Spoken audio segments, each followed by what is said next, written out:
lang ang natitira. Demon Kite against 2. Nandito pa si Oheb, isang siege minion. May retry pa siya para pigilan to. At parang dediretsuhin na nga. Naku, nawala na minion wave. Aantayin pa ngayon na Blacklist International dumaan. Habang si Demon kahit sasalubungin sana yung minion.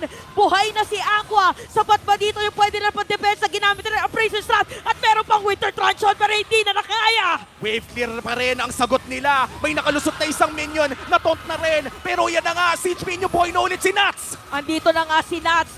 Kaso nga lang 5 players ng Blacklist ang kumakatok ngayon sa kanilang base at bigla na lang ginadon yung dapat ganito kasi Blacklist International mission accomplished! Blacklist denies the top 2 slot from RSG.